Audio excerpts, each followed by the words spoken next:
మధ్యతరగతి ప్రజలకు మరింత ఊరట కలిగించింది జీఎస్టీ కౌన్సిల్. మరిన్ని వస్తువుల స్లాబ్లని మారుస్తూ నిర్ణయం తీసుకుంది. శానిటరీ నాప్కిన్లపై ట్యాక్స్ ని రద్దు చేసింది.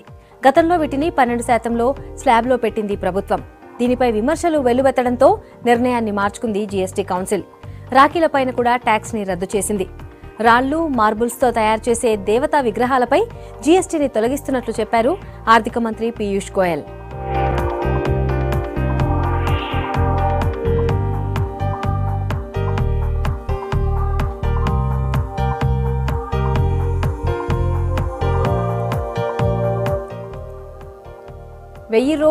₹1000 చెప్పులు, షూని 5% స్లాబ్లోకి తీసుకొచ్చారు. చేతితో తయారు చేసిన హ్యాండ్ బ్యాగ్లు, జ్యువెలరీ బాక్సులు, కర్రతో చేసిన బాక్సులు, గ్లాస్తో చేసిన కళాఖండాలు, దీపాలను 12% స్లాబ్లోకి, ఇంపోర్టెడ్ యూరియాను 5% స్లాబ్లోకి తీసుకొచ్చారు.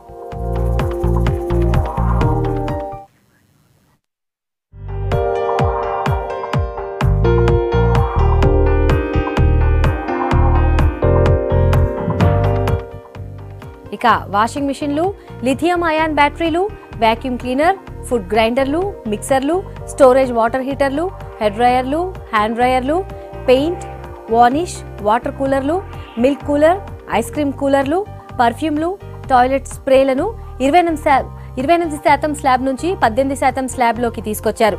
18% స్లాబ్లో ఉన్న ఇథనాయిల్ను 5% స్లాబ్లోకి తీసుకొచ్చారు.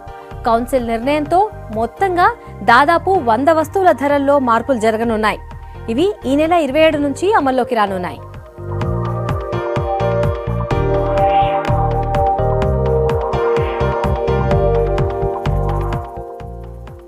రెవెన్యూ కలెక్షన్తో పాటు ఉపాధి కల్పనపైన దృష్టి పెట్టినట్టు చెప్పారు ఆర్థిక మంత్రి పీయూష్ గోయల్. రిటర్న్స్ ఫైలింగ్ ను మరింత సులభతరం చేశామన్నారు. సుగమ్, సహజ్ పేరుతో 2 ఫామ్లు అందుబాటులోకి తీసుకొస్తామన్నారు. 5 కోట్ల టర్నోవర్ ఉన్న వ్యాపారులు ప్రతి నెల జీఎస్టీ చెల్లించాలని, అయితే ప్రతి 3 నెలలకు రిటర్న్స్ దాఖలు చేయాల్సిన అవసరం లేదన్నారు. ఇక సూక్ష్మ, చిన్న, మధ్య తరహా పరిశ్రమలపై చర్చించేందుకు ఆగస్టు 4న ఢిల్లీలో ప్రత్యేకంగా జీఎస్టీ కౌన్సిల్ మీటింగ్ ఏర్పాటు చేశారు.